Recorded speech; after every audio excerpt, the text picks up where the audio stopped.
Señor, porque tú eres el único soberano. No hay nadie como tú, oh Dios, que reinas en el cielo y en la tierra. Señor, te pedimos una vez más que tu palabra pueda caer en terreno fértil. Señor, ayúdanos a tener un corazón manso y humilde, que podamos recibir todo el consejo de tu palabra, que la obra de tu Espíritu Santo pueda ser una obra majestuosa, milagrosa en lo más profundo de nuestro ser.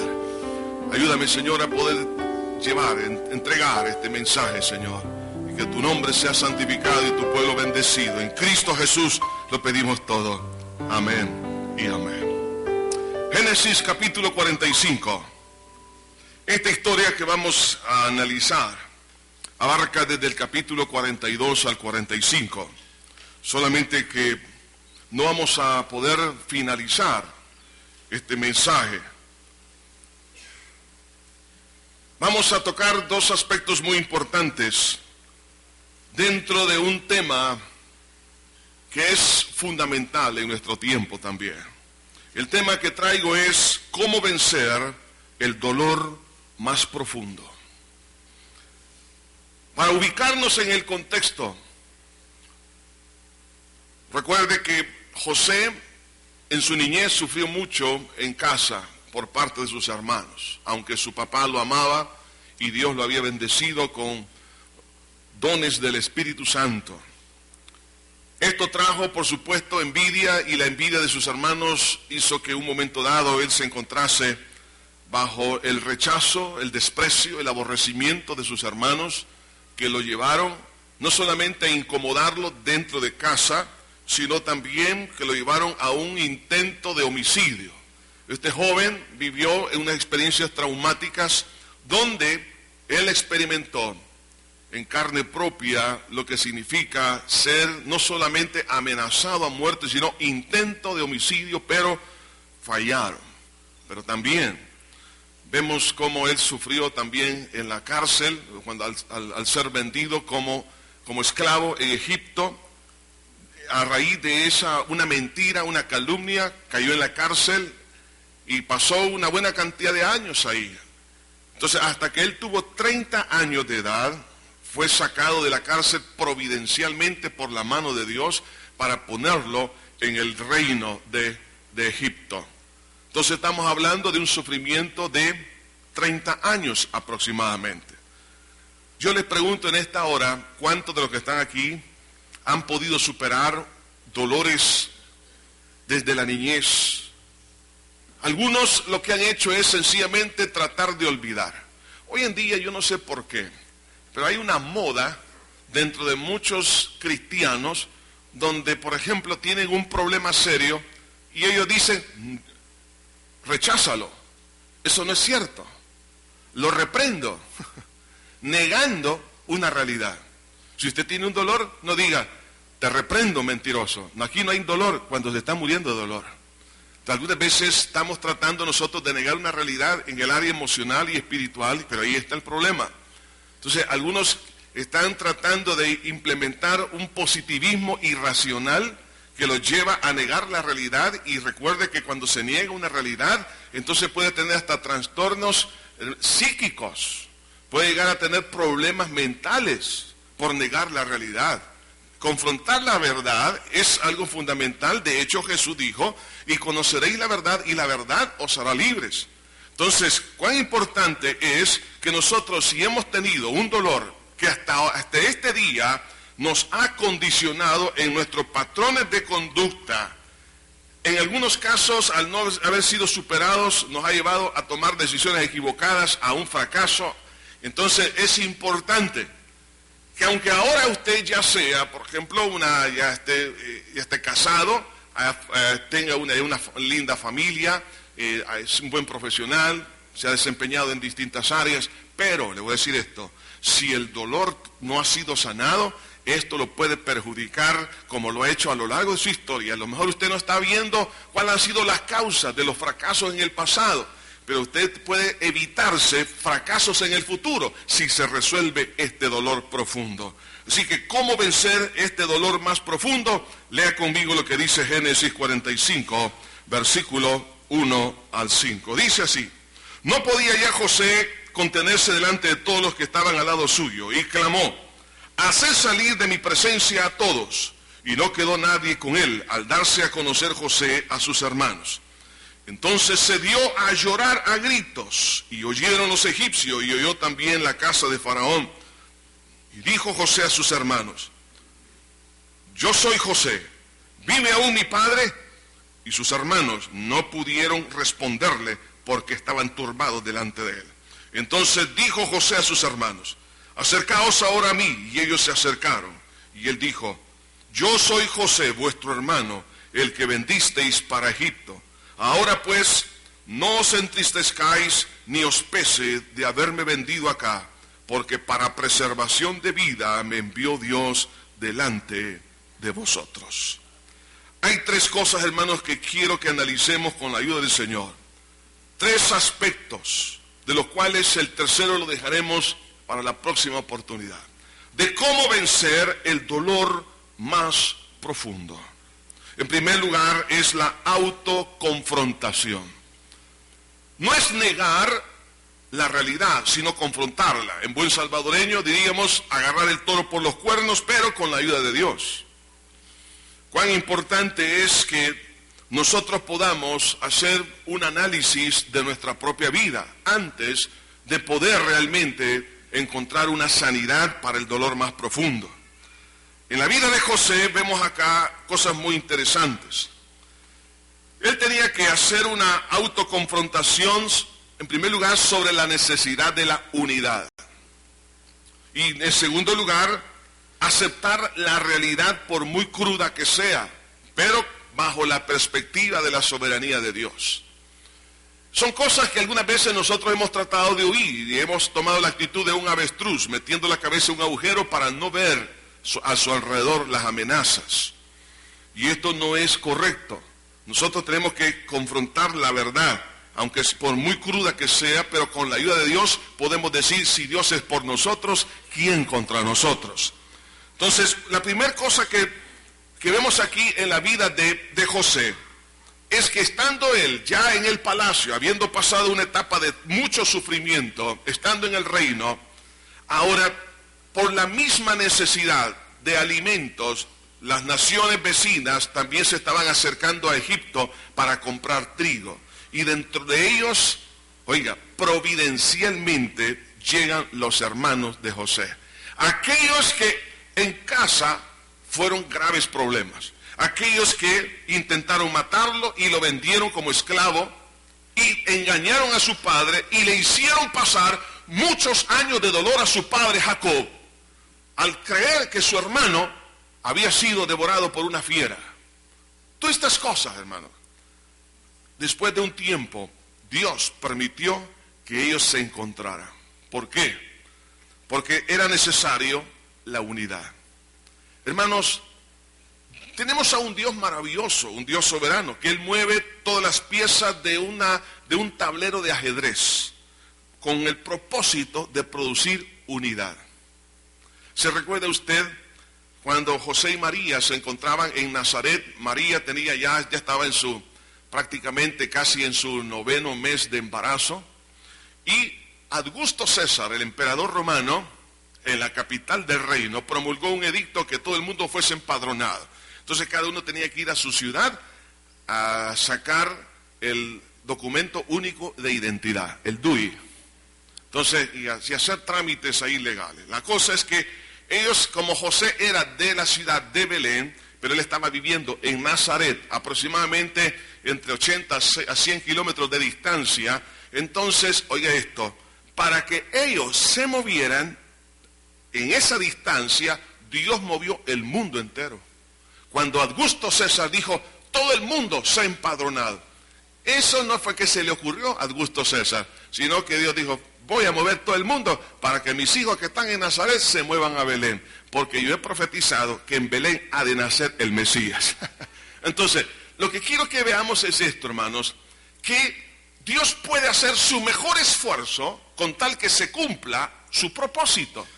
Y en el caso de José estaba ahí. Estamos hablando de una familia de la cual iba a surgir la nación de la cual iba a venir el Mesías, el Cristo. que iba a traer la luz a las naciones. De hecho, Jesús habló del pueblo judío diciendo que la salvación, dijo él, viene de los judíos. Entonces, era tan importante que no se echara a perder ese propósito eterno, porque había una familia que iban a formar una gran nación que estuviera dividida. Yo le quiero decir una cosa: su familia, usted, estimado hermano, amigo, usted es muy importante para Dios. Y Dios puede mover cualquier cosa para que se cumpla el propósito que Él tiene para su vida. Y esto, hermanos, debemos de verlo como el hambre. Oiga, una crisis de hambre hizo que sus 10 hermanos, que le ocasionaron muchos problemas a José, se movieran a Egipto para encontrarse con él, para producir la unidad entre ellos. Qué importante es que yo pueda confrontarme con esa necesidad. Algunos optan, cuando están en un momento de mucho dolor, evitan el poder reunirse con las personas que le han ocasionado daño. Dice: yo no lo quiero ver ni pintado, que no se acerque a mi persona. Entonces, ese tipo de actitudes lo que hace es que el dolor que tiene se le aumente. Lo que tiene que hacer, sencillamente, es entender que somos una familia en Cristo, como cuerpo de Cristo. Somos una, y ya no se diga dentro del vínculo de la familia, de una nación. Cuán importante es que todos podamos estar en un mismo sentir, en una unidad, pero no una unidad, hermanos, que tenga que ver con elementos superficiales, sino con elementos, como dice la Biblia, guardando la unidad en el espíritu. Entonces, Dios, hermanos, va a trabajar con el propósito de que se cumpla ese reconcilio, en primer lugar, con Él, y el reconcilio con las personas que me rodean. Quiero recordarles también este caso. La pareja de Moisés y su esposa, Séfora, cuando Dios los llamó a Egipto para poder sacar a la nación de Israel de la esclavitud, ya ellos tenían a su primer hijo, a Gerson, y en el camino dice que el ángel de Jehová le salió al encuentro y quería, oiga esto, matar a Moisés. Hubo una crisis. Esa crisis trajo unidad en esa pareja. Fíjense qué interesante. ¿Por qué? Porque en ese momento Séfora entendió que ella tenía que convertirse a la verdadera fe, a la fe que tenía Moisés, porque ella era madianita. Sus convicciones religiosas eran contrarias a la voluntad de Dios. Entonces ella no había permitido que su hijo Gerson fuese circuncidado, porque la circuncisión significaba compromiso con esa fe. Entonces, cuando ella circuncidó a su hijo Gerson, al ver que el ángel de Jehová quería matar a Moisés, entonces dice la Biblia que el ángel de Jehová se apartó. O sea, fíjense bien que había una pareja con una misión importantísima, pero que no estaban de acuerdo. Entonces Dios permitió una crisis para que se unieran espiritualmente hablando. Hermanos, quiero decirles esto: Dios puede permitir situaciones críticas con tal que usted y yo podamos estar en el punto oportuno que Dios quiere para hacer grandes cosas, porque Dios quiere hacer maravillas en esta tierra. Ahora bien, no renuncie, por favor, a la unidad. Eso es importante. Dios quiere que nosotros podamos confrontarnos a nosotros mismos con esa necesidad. Nosotros los hombres podemos decir: no, yo no necesito a la mujer. Claro que sí.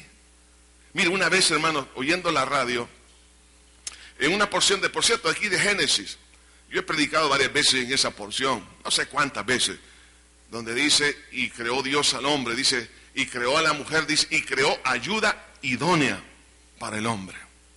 Entonces dice: ayuda idónea para el hombre. Yo me puse a pensar: ¿y por qué Dios no hizo ayuda idónea, una ayuda para la mujer, solo para el hombre? Ahí me empezó a caer un poquito los 5, los 10 y las pesetas.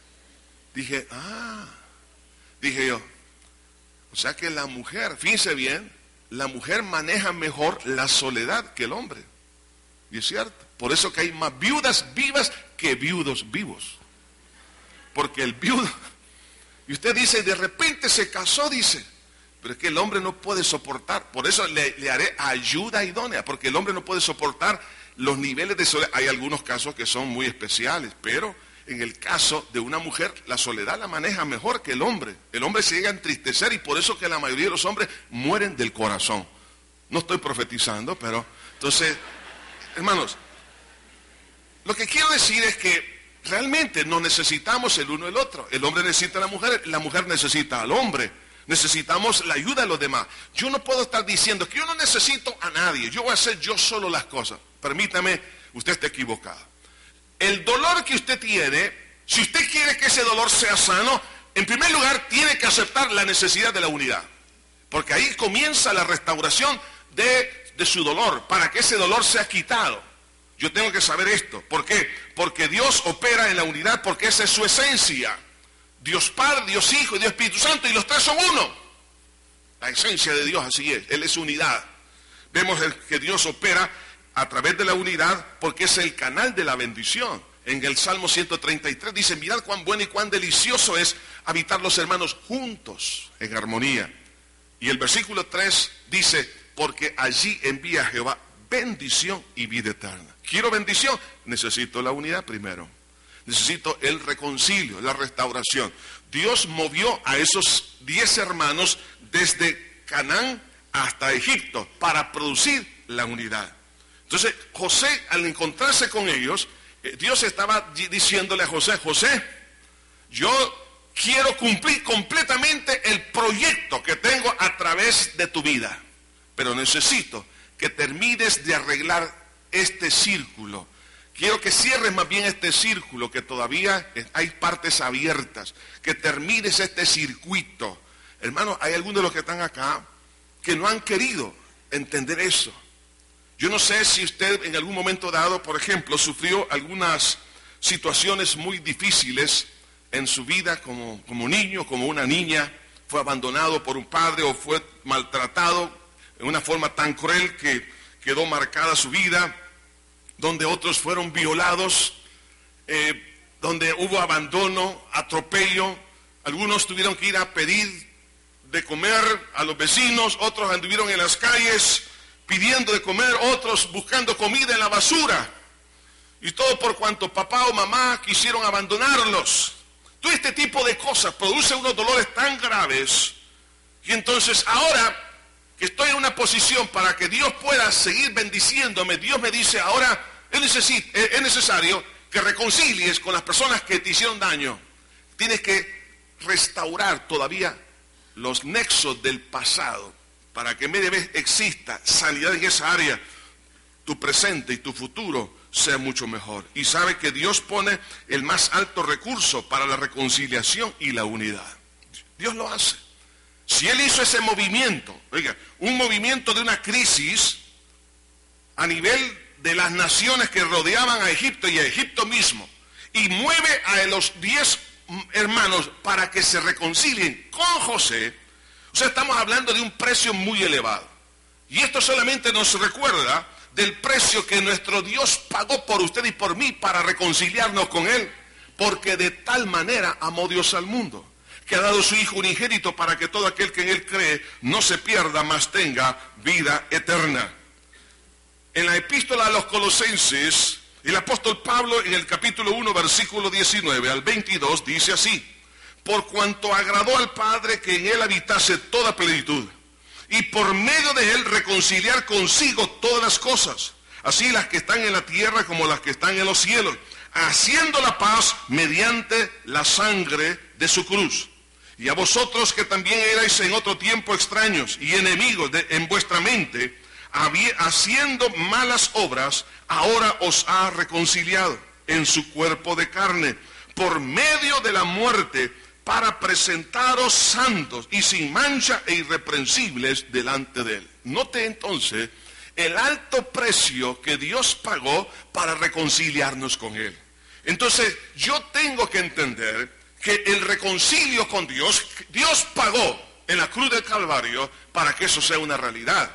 Por eso Jesús dijo, hablando del pago que Él iba a hacer y que ya estaba pagando en ese momento, desde el momento que tomó forma humana, y luego iba a concretizar ese pago en la cruz del Calvario. Por eso Él dijo, yo soy el camino, la verdad y la vida, nadie viene al Padre si no es por mí. O sea, el precio es elevado. De igual manera, yo tengo que entender esto, que yo tengo que pagar un precio para reconciliarme con las demás personas. Y ese precio, hermanos, es sencillamente el estar dispuesto a esa reconciliación. Hace algunos años atrás, me recuerdo que me llamaron por teléfono para ir a hacer una visita a un hospital. Encontré a una joven universitaria de segundo año, estudiante de odontología, que tenía un problema muy serio. Y ella había tenido un proceso de regresión y la encontré gateando en el cuarto del hospital, hablando como una niña, se comportaba como una bebé, a raíz de que papá y mamá estaban hablando de divorciarse. Entonces en ella hubo un impacto tan grande que para evitar ese impacto, por no poderlo asimilar, tuve ese proceso de regresión. Después de estar ahí 16 días en el hospital, los médicos, los psiquiatras le dijeron, mire, la vamos a ver en la casa, no sabemos ahorita cómo vamos a hacer, pero llévela mejor, allá la vamos a tratar. Fui a la casa y recuerdo que en esa oportunidad, ya teniendo más tiempo, me doy cuenta que la causa de la crisis se inició cuando ella se dio cuenta de las amenazas de divorcio que había en sus padres. Entonces, este hombre, me doy cuenta que él era una persona que creía en Dios, que tenía la Biblia. Muchas personas creen en Dios, tienen la Biblia, la leen. Y es más, él les hablaba de Cristo a sus amigos y los enviaba a las iglesias. Y yo le digo, ¿y usted por qué no ha ido? Ah, no, pastor, me dijo, es que, mire, yo he podido dejar los tragos, pero las mujeres no las he podido dejar. Cuando me dijo mujeres, en plural, la colección que tenía. Entonces, en eso, yo le digo, mire, usted dé el paso de fe. Dios le va a ayudar a resolver ese problema. Efectivamente, cuando él dio el paso de fe, él aceptó a Cristo, nació de nuevo, le pidió perdón a su esposa, porque por toda la infidelidad y por también estarla rechazando y renunciaron a la idea del divorcio. ¿Y qué pasó? Cuando yo tenía quizás una media hora de estar aquí en la oficina, recibo una llamada telefónica donde me dicen, pastor, acaba de ocurrir un milagro. ¿Qué pasó? Le digo, ¿sabe? Mi hija se le fue restaurada su conciencia, su memoria. Desapareció. Cuando usted salió, me dijeron, y yo no oramos por la joven. Cuando usted salió, se restauró todo. Ella había perdido más o menos unas 3 semanas de la universidad y varios parciales, no perdió el ciclo y se graduó en su debido tiempo como odontóloga. ¿Qué quiere decir esto? Hermano, hay crisis que algunas veces nos llevan a ¿qué cosa? Al reconcilio. Y esta pareja fue una tremenda ganadora de almas. Son siervos, tengo años de no verlos, pero en su oportunidad me comentaron que estaban sirviendo, ganando almas, estaban muy felices y varias veces los visité y me recuerdo que estaban enormemente contentos y felices con lo que Cristo había hecho en su corazón. Y me dijo este hombre, ¿sabe qué, pastor? Lo que pensé que no iba a poder dejar, lo dejé, me dijo, y hoy soy más feliz, me dijo, estoy con mi esposa y estoy en victoria. Oiga esto, hermano. Dios puede permitir alguna crisis, que en este caso fue una crisis, hermanos, económica, una crisis donde no había alimentos, no había la canasta básica, no existía en esa nación y las naciones vecinas, con un propósito de poder realmente entender la importancia de la unidad. Y no solo eso, sino esa autoconfrontación nos debe de llevar a otro punto, y es aceptar la realidad. Ver la realidad cruda, así como es, pero por la soberanía de Dios. Con los lentes de la soberanía, ver la realidad, pero a través del lente de la soberanía de Dios. ¿Qué pasa? En el capítulo 42 del libro de Génesis, encontramos aquí, vea esto, que Jacob, su padre, le dice a estos muchachos, oigan, vayan a comprar trigo allá a Egipto. Y ellos, claro, obedecieron. Pero ocurre algo interesante.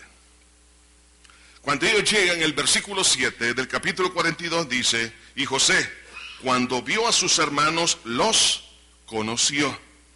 Mas hizo como que no los conocía y les habló ásperamente y les dijo: ¿de dónde habéis venido? Ellos respondieron: de la tierra de Canaán, para comprar alimentos. Yo tengo que aceptar una realidad, y es esto: es los encuentros providenciales. No son, hermanos, casualidades, sino la mano de Dios moviendo sus piezas para que se reconcilie. Estimado hermano, usted está ahí como esposo, y está con su esposa en la misma cama, y a lo mejor, fíjese, providencialmente Dios los tiene ahí, pero no han hablado de los problemas que debieron de haber hablado años atrás. ¿Para qué están ahí? ¿Para qué están bajo un mismo techo? ¿Por qué están en el mismo lugar de trabajo? ¿Para qué? Para que se resuelva la diferencia. No solamente para que duerman y disimularnos, hermanos, que aquí no pasó nada. Hoy en día muchos están con esas ideas de un positivismo barato. No, hermano, la iglesia no es llamada al positivismo. La iglesia debe ser una iglesia de fe, que es diferente. Entonces algunos, no, a mí no me duele, reprendo este dolor, reprendo este sentimiento que no es cierto, lo expulso de mi vida. No se debe ir. No, hermano, tengo que confrontar esa situación y ver que realmente ahí está esa situación, pero providencialmente Dios puede permitir ciertos encuentros. ¿Para qué? Para que resolvamos ese problema de diferencias que hay ahí. Otra cosa, dice aquí en el versículo 7 y al versículo 8, dice, pues José, versículo 8, José pues conoció a sus hermanos, pero ellos, dice, no le conocieron. Entonces se acordó José de los sueños que había tenido acerca de ellos, y él les dijo: espías sois, por ver lo descubierto del país habéis venido. ¿De qué se acordó José? Fíjense bien, se acordó de un sueño que tuvo en su niñez, que sus hermanos se inclinaban. Efectivamente, ahí están inclinándose. Sus hermanos se están inclinando. Entonces, él está confrontando la realidad de los recuerdos dolorosos, pero con la providencia de Dios cuando él era un niño y recibe ese sueño. O sea, empezó a analizar las cosas. Y no solo eso, sino que él tenía en su mano la posibilidad de la venganza, pero él renunció a la venganza, porque sabía que ese no es el camino para resolver el dolor. Probablemente tenemos aquí alguna persona, los que nos están escuchando, personas que están llenas de odio y de venganza, hasta ya han planificado matar a alguien para supuestamente sacarse el dolor que llevan en su corazón. Eso no le va a quitar el dolor, se lo va a aumentar. Le va a complicar más las cosas. ¿Qué hizo José? Primero, aprovechó el encuentro con los que le habían hecho daño, a la luz de la soberanía de Dios, pero también no tomó en sus manos la justicia para vengarse. Y hay algo más. De repente José se da cuenta de cosas que él no sabía. ¿Se puede usted imaginar? José sufrió 30 años, pero viene una gotita más de limón en la herida. Cuando se da cuenta de la conversación que tienen sus hermanos, cuando él les empezó a decir: ustedes son espías. Entonces, esto, claro, empezó a producir un malestar en sus hermanos y empezaron a dialogar. Y como la Biblia dice que de la abundancia del corazón habla la boca, y oigan lo que pasó en el versículo 21 de este capítulo. Y decían el uno al otro: verdaderamente hemos pecado contra nuestro hermano, pues vimos la angustia de su alma cuando nos rogaba y no lo escuchábamos. Por eso ha venido sobre nosotros esta angustia. Entonces Rubén le respondió diciendo: ¿no os hablé yo y dije, no pequéis contra el joven, y no escuchasteis? He aquí también se nos demanda su sangre. Pero ellos no sabían que lo entendía José, porque había intérprete entre ellos. Y se apartó José de ellos y lloró. Después volvió a ellos y les habló, y tomó dentro de ellos a Simeón y lo aprisionó a vista de ellos. José había sufrido tanto, pero de repente se da cuenta que en esa conversación hay un factor nuevo. Yo no sé si usted sufrió algo hace unos años atrás y ahora se da cuenta de otros detalles de ese problema. No es para que usted tome mayor deseo de venganza, no. Es para que usted pueda confrontar la realidad de ¿qué cosa? De la maldad del corazón. Ahí se da cuenta cuán malo es el corazón. Cuando José les pedía que no lo hicieran, les rogaba, pero ellos no quisieron. Entonces él estaba oyendo esas cosas, no solamente estaba trayendo a memoria ese dolor, sino estaba conociendo la maldad que había en el corazón de sus hermanos. Porque él no sabía que Rubén había intercedido, que les había pedido, y a pesar de eso estaban todavía ensañados en hacerle mal. O sea, y por eso se salió José y empezó a llorar. Entonces hay cosas, hermanos, que no nos gustan, porque no queremos ser más heridos, no queremos sufrir más, y por eso queremos ocultar la realidad. No, lo que tengo que hacer es sencillamente, es ver que si Dios ha permitido un encuentro providencial, yo tengo que renunciar a la venganza, tengo que analizar mis recuerdos dolorosos a la luz del propósito de Dios, porque Dios me ha dado un sueño, Dios me ha dado un propósito, una visión por la cual vivir, y a la vez me doy cuenta del otro lado de la moneda que el corazón es malo. Hermano, no hay corazón bueno en la faz de esta tierra, el único bueno es Dios, y Él es 3 veces bueno y Él es 3 veces santo. Entonces, José, ante esa situación, no abandonó el propósito de Dios de producir la unidad. Hermano, al contrario, aunque le dolió en lo más íntimo de su ser, por detalles que él desconocía, y se apartó y lloró, pero luego regresó donde ellos estaban. Si hubiera sido otro corazón, hubiera dicho, ahora sí, hoy sí me les van a pagar, a la cárcel todos, estuve sufriendo muchos años ahí, van a estar en cadena perpetua. Él tenía la capacidad de hacerlo, pero no lo hizo. ¿Por qué? Porque lo más importante de un corazón herido es sanar la herida y obedecer, por supuesto, a Dios. Hermano, si usted ha estado sufriendo, ¿para qué quiere seguir sufriendo más? Entonces, primero, entienda esto, que es importante arreglar cuentas con las otras personas y principalmente con Dios. En segundo lugar, tengo que enfrentar la realidad por muy cruda que sea, pero verla desde la óptica de la soberanía de Dios y decir, Señor, si tú has permitido esto, va a ser con un propósito, porque tu palabra dice que a los que aman a Dios todas las cosas ayudan para bien. Algo bueno va a salir de todo este dolor.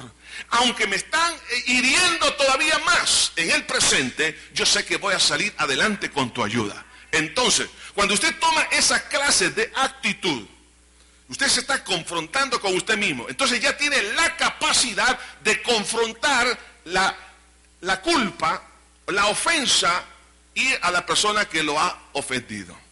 Si usted no se confronta consigo mismo de la necesidad de la unidad y la necesidad de confrontar la verdad tal y cual es, entonces yo no voy a poder confrontar a otra persona.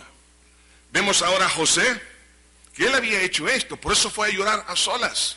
Y no le demostró que había llorado, pero resolvió el problema interno. En la Biblia encontramos en el libro de Proverbios, que es más grande, y se lo voy a parafrasear. El hombre que conquista su corazón, que el que conquista una ciudad.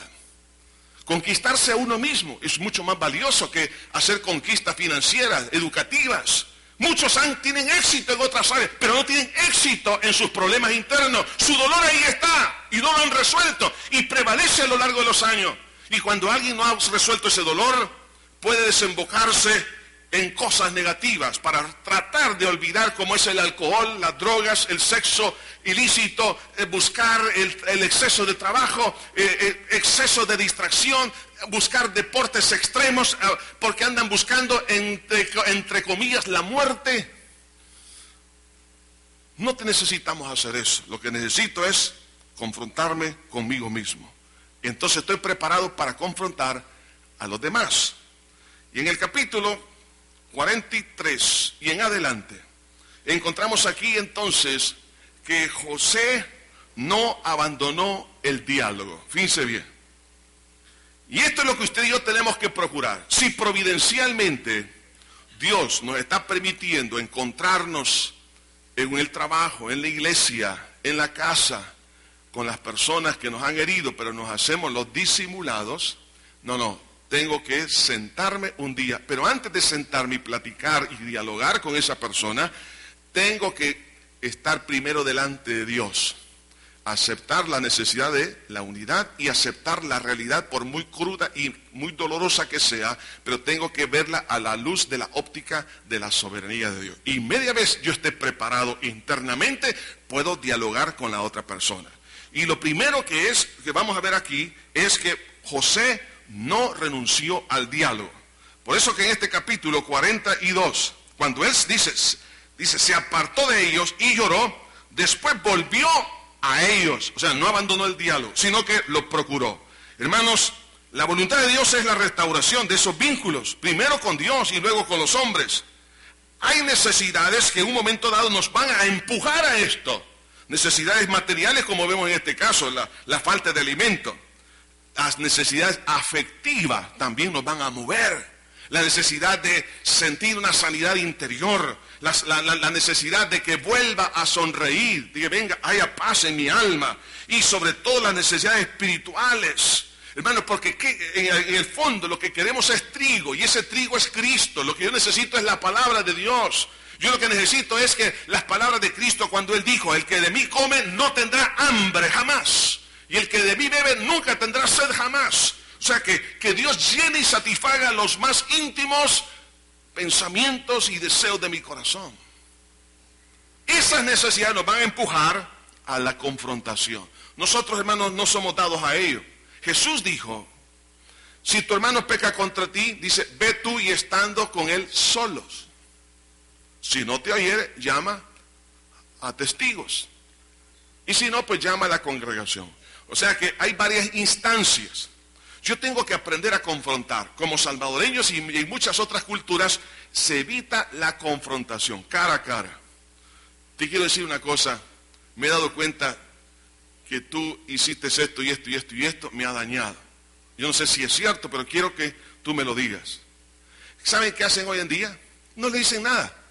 Empiezan a chismear, a hablar de lo que le hicieron, y se van por las tangentes, se van por las ramas, pero no van al grano.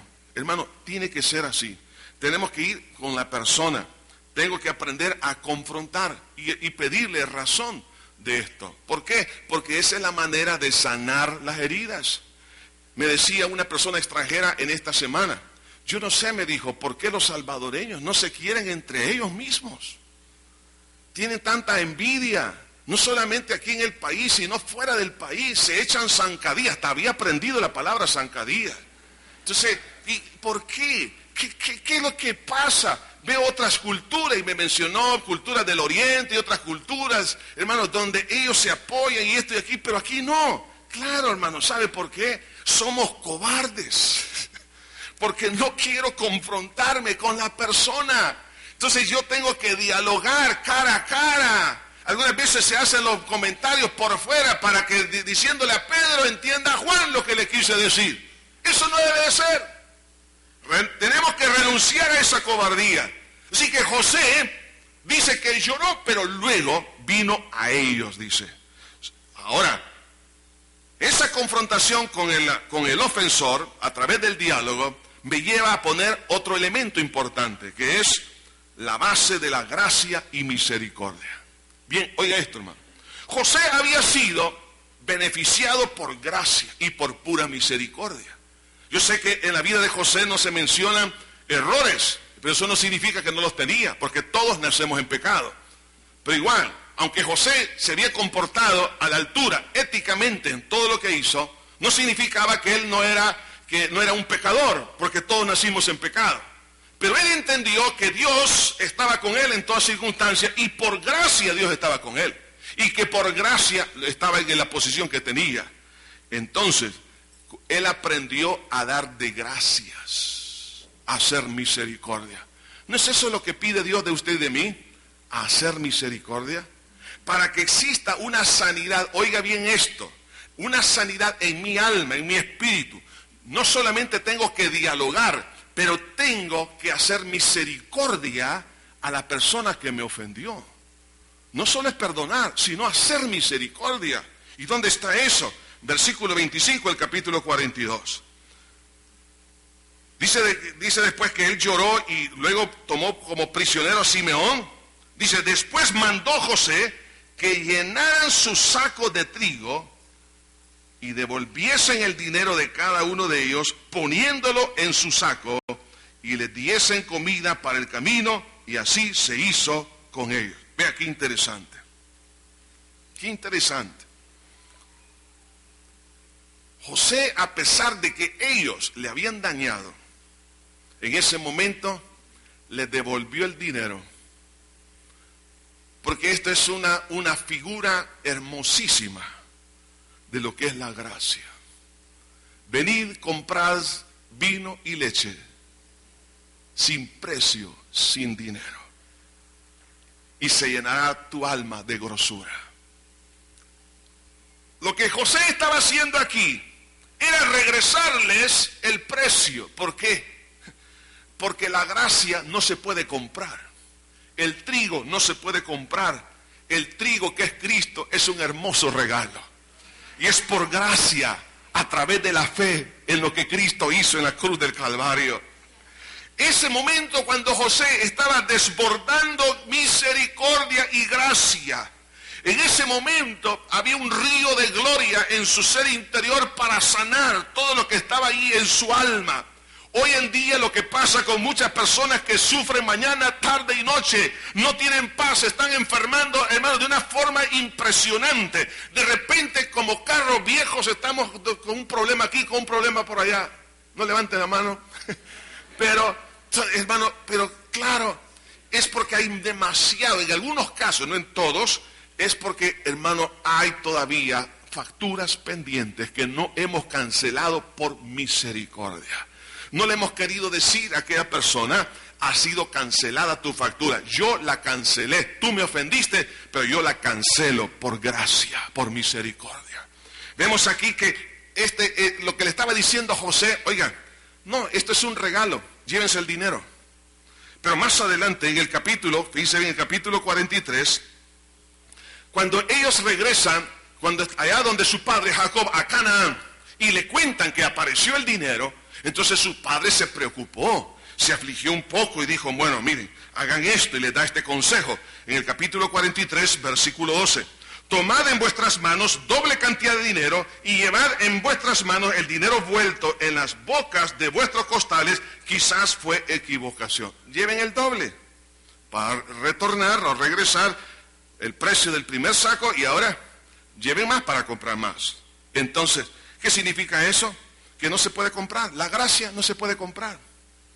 Y, hermano, hoy en día hay una doctrina de la prosperidad donde oiga esto, hablo en sí, el pensamiento, no de las personas, sino el pensamiento donde hoy en día se están vendiendo indulgencias evangélicas. De esto y Dios le va a sanar. Y ocupan el término siembre. Siembre $20 en el reino de Dios y Dios le va a sanar a su hijo. Mentira. ¿Sabe por qué? ¿Desde cuándo voy a comprar la salvación por $20? Miserables dólares. ¿Cuándo, hermano? Ni voy a... entregue esto y Dios le va a sanar. Dios le va a restaurar su matrimonio. Dios va a hacer esto y lo demás. No es cierto. Hermanos, yo no puedo comprar el sacrificio que Cristo hizo en la cruz del Calvario.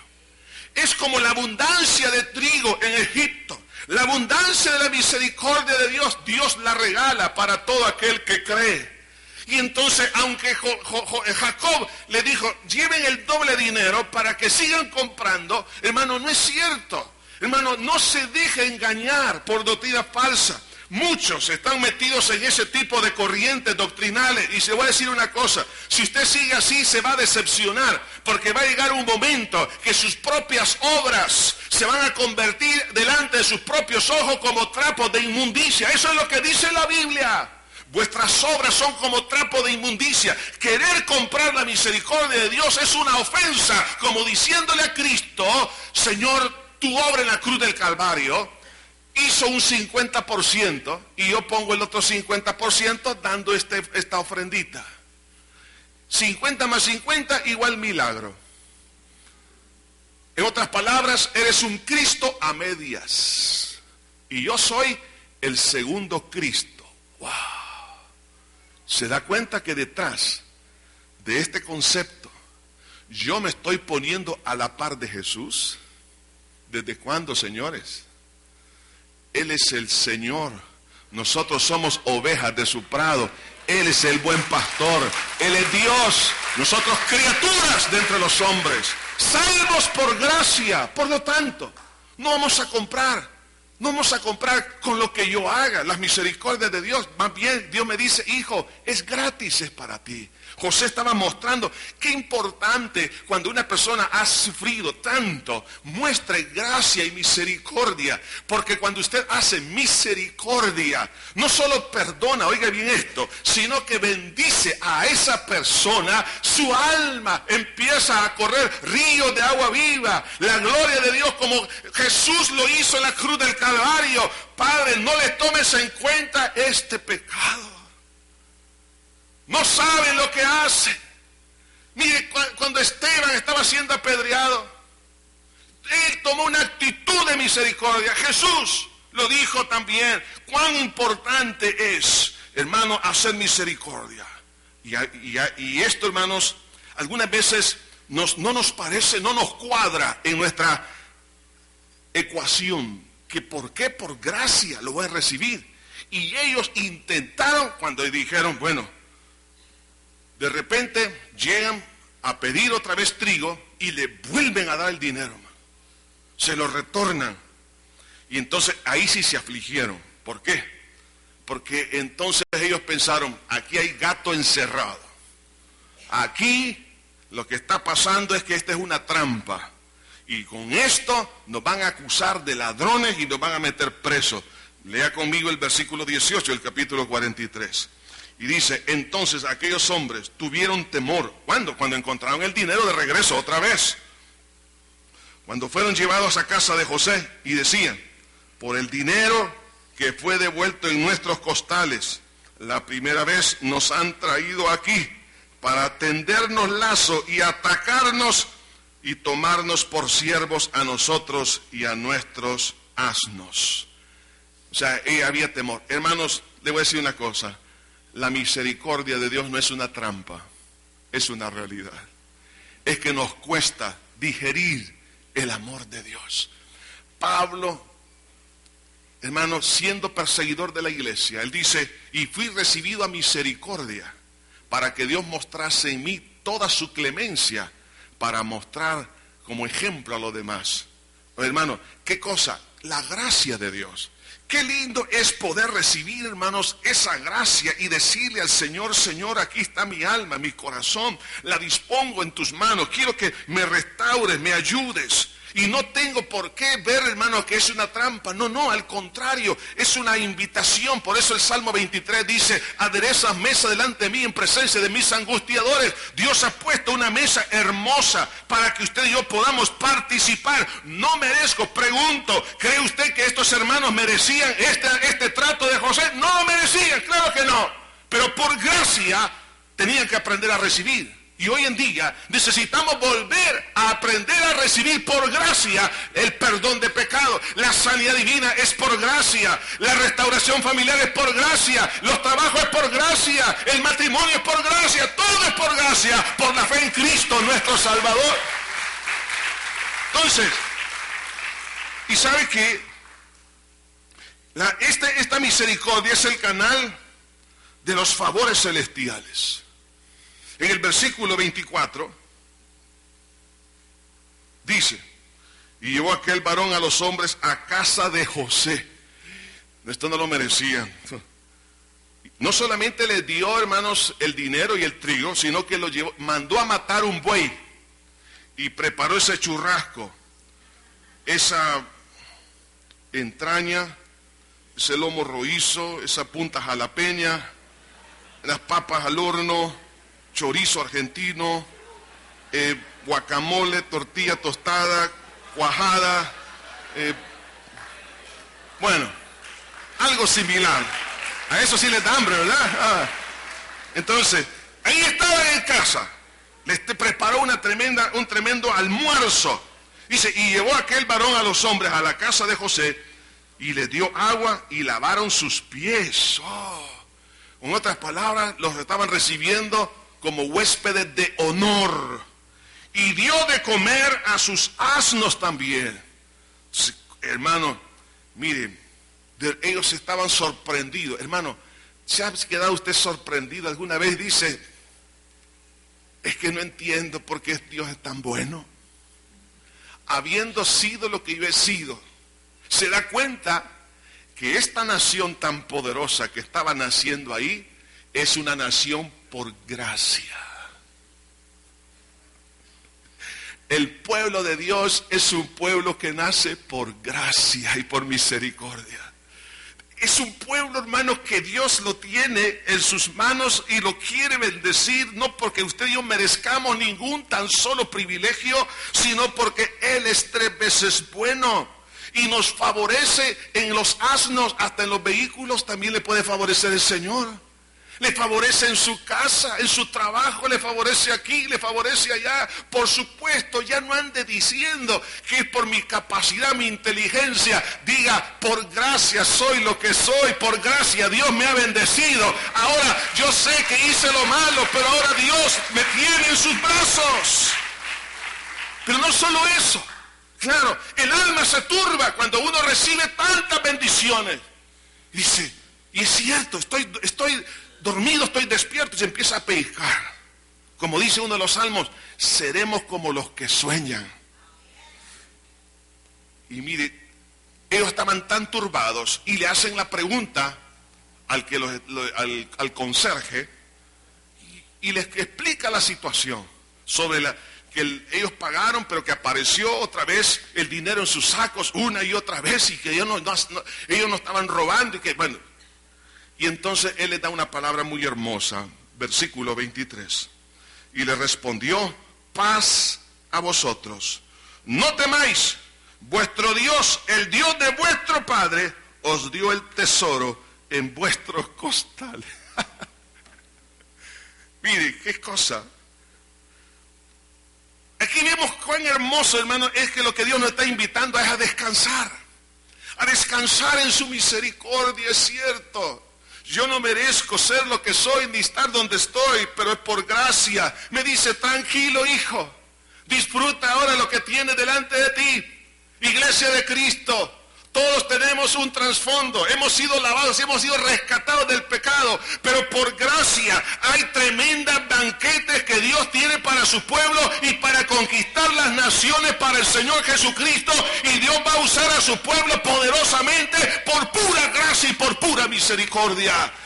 Así como comenzó con estos 12 patriarcas.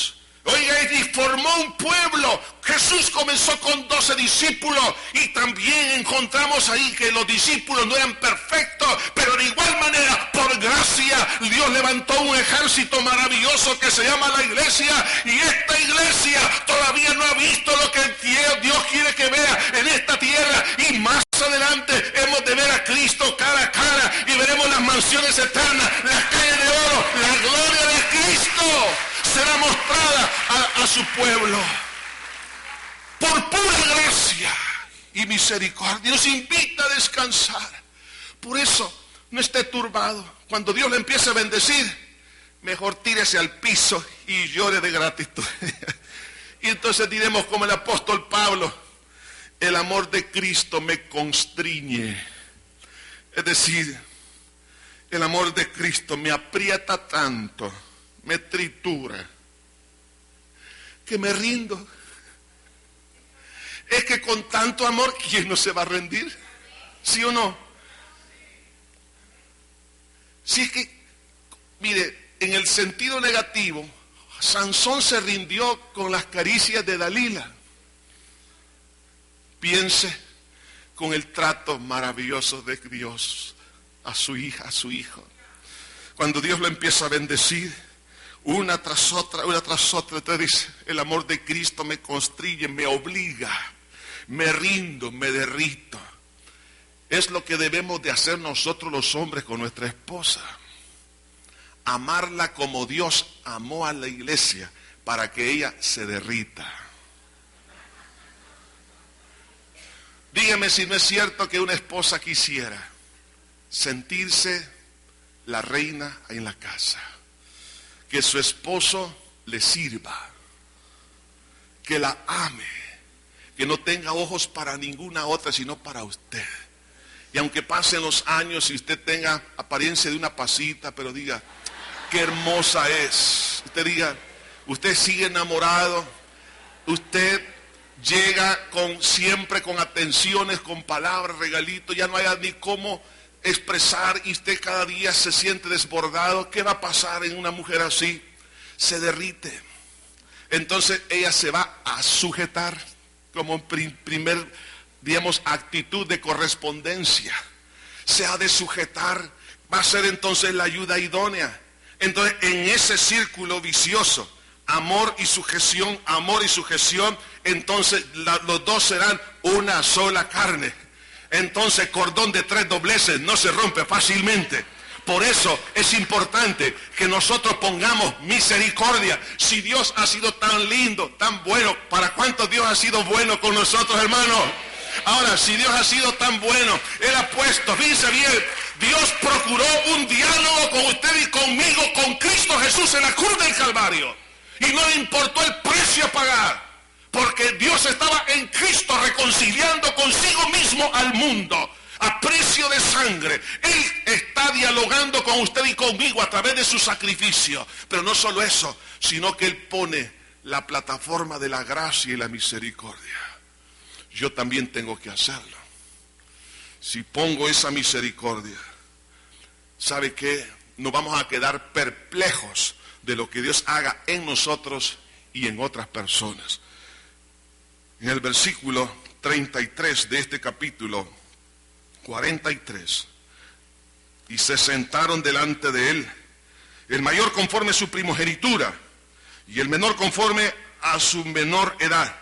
Y estaban aquellos hombres atónitos, mirándose el uno al otro, con la boca abierta. Así quiere vernos Dios a todos. Con la boca abierta, así, que no es posible. Nos van a dar deseos de llorar, ¿sí o no? Cuando vea tantas atenciones de Dios, tanta bondad, vamos a quedar con la boca abierta y decir, Señor, has sido tan bueno. Y entonces eso me va a ayudar a ser misericordioso con los demás, porque Dios lo fue conmigo. Quiero decirles esto, amada iglesia. Si usted ha sufrido algo tan severo en su vida, este es el momento para que usted le pueda decir a Dios, Señor, yo no quiero que un dolor desde mi niñez, mi juventud, siga atormentando. Algunos no se han dado cuenta. Oiga bien esto, el dolor no desaparece con el tiempo. No desaparece por los éxitos que usted ha tenido en la vida. No desaparece con nada, solamente con la intervención de Dios. Entonces usted tiene, en primer lugar, confrontar la realidad que existe ese dolor. No lo oculte, por favor. Que el tiempo no lo borre, el tiempo no lo va a borrar jamás. Ahí está la herida. Entienda que es importante el reconcilio con Dios y con los demás. Y esto me va a llevar a ¿qué cosa? Me va a ayudar a dialogar, a confrontar en la base de la misericordia. Y cuando eso es así, nos vamos a quedar con la boca abierta y vamos a ver cuán grandes cosas Dios ha hecho. Esta hora es una hora de sanidad. Se vale llorar en este día. Cierre sus ojos. Padre, ante ti estamos en este momento, reconociendo, mi Dios, todos nuestros pecados. Mientras usted sigue orando, quiero hacer una pregunta. Si tenemos aquí a un amigo, a una amiga, o a personas que nos están escuchando en los diferentes medios de comunicación, Este es el momento para que usted pueda entregarle su vida a Jesús y decirle: Señor, he sufrido tanto que he tratado de calmar el dolor, mi tristeza, mi miseria. Estoy deprimido, me siento mal conmigo mismo, ya no quisiera seguir viviendo. Estoy desmotivado en las cosas que hago. Yo sé que hay dolores tan horribles, pero este día Jesús, el médico divino, dice: venid a mí todos los que estáis trabajados y cargados, que yo os haré descansar. Estimado amigo, estimada amiga que nos escuche en esta hora, este es su día. Dele una oportunidad a Cristo. A Él es la gloria y la honra, porque Él es el que sana, el que restaura los corazones. Habrá alguien que pueda decir: sí, yo quiero entregarle mi corazón a Cristo, quiero que Él me perdone, me salve. Levante su mano, dé un paso de fe. Ahí donde está, no se vaya de este lugar sin darle su vida, su corazón a Jesús. Habrá alguien que pueda decir: yo necesito que Dios me cambie, me salve. Levante su mano, en el nombre de Jesús. Ahí donde está, levante su mano y diga: sí, Dios te bendiga, gracias. Puede bajar tu mano. ¿Habrá alguien más? Dios le bendiga, gracias. ¿Alguien más? ¿Alguien más? Donde quiera que esté, dele su vida a Cristo. No deje esta oportunidad. No deje esta oportunidad. Las personas que levantaron su mano, juntamente con las personas que nos escuchan, donde quiera que esté, ahí donde están, repitan esta oración conmigo en voz alta. Padre eterno que estás en los cielos, me arrepiento de todo corazón, de todos mis pecados, con los cuales te he ofendido. Perdóname, Señor, por haber herido tu corazón. Pero este día, Señor, creo que tú moriste por mí en la cruz y me has perdonado. Y por la fe en esa sangre recibo el perdón. Creo que resucitaste para mi justificación delante de tus ojos. Te abro por tanto mi corazón y te recibo como mi Salvador y Señor. Siga orando con sus propias palabras. Ahora, iglesia del Señor, este es el momento para vencer el dolor más profundo. Tome un momento para, en primer lugar, para aceptar la necesidad de la unidad. Acepte la realidad de su dolor y véalo a la luz de la providencia de Dios y de su soberanía. Y tome la decisión de dialogar con aquellas personas que providencialmente Dios se las ha puesto a su alcance. Y ponga la plataforma de misericordia. En lugar de vengarse, haga misericordia. ¿Qué va a pasar? Su alma va a descansar. Su corazón va a ser sanado. ¿Cuántos están en esa necesidad de dar este paso? Levanten su mano ahí donde están. Levanten su mano en alto, gracias. Gracias. Amén. Gloria a Dios. Ahí donde se encuentra, juntamente con las personas que nos están escuchando, ahí donde están, Dios conoce su dolor. Si quiere derramar lágrimas, derrámelas. Llore, llore. Eso es bueno. Diga conmigo esta oración: Señor Jesús, gracias. Gracias por los momentos difíciles, porque tú los vas a cambiar para bien en mi vida. Señor, tú me has bendecido. Has sido tan bueno conmigo. Esa misericordia que me has tenido, quiero tenerla para la persona que me ha herido. Señor, te suplico que me ayudes a entender, y tomo la decisión a actuar en la unidad contigo y con mi prójimo. Veo mi realidad presente y el dolor del pasado, pero veo, Señor, también que tú vas a cambiar mi dolor en baile. Por lo tanto, tomo la decisión de confrontar en un diálogo cortés con la persona que me ha ofendido y pondré la plataforma de la misericordia. Gracias, Señor. Gracias, Señor. Espíritu Santo, haz una obra hermosa en este día. Así como hemos recibido de gracia, tenemos que dar de gracias. Señor, abraza a este pueblo y a todos los que nos están escuchando en todas partes de la tierra. Señor Jesús, hay muchos que han sufrido porque les han quitado a un ser querido en forma violenta. Otros han sido robados, han sido secuestrados, otros, Señor, los han matado. Señor, hay tanto dolor en muchas naciones y en nuestra nación también. Padre, te pido en este día que traiga sanidad a nuestro pueblo, sanidad de todo odio, de toda amargura, de toda violencia, y que puedas traer a nuestro corazón, Señor, un deseo, mi Dios, de reconcilio. Señor, un reconcilio a nivel de familia, un reconcilio a nivel de iglesia, un reconcilio a nivel de nación. Que cada uno nos podamos amar los unos a los otros, Señor. En el nombre poderoso de Jesús, Señor. Ese espíritu de reconcilio en Cristo Jesús entre, Padre, lo más profundo del ser. Y que exista una nueva actitud, Señor, para darte a ti la gloria. Esta historia maravillosa de José, hasta este día te da gloria a ti.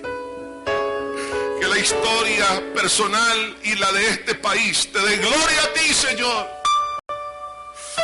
Porque nosotros no somos merecedores de recibir esas bondades. Tú, el único que merece el reconocimiento, eres tú, mi Dios. Te agradezco por ser tan bueno. Bendice tu iglesia hermosa.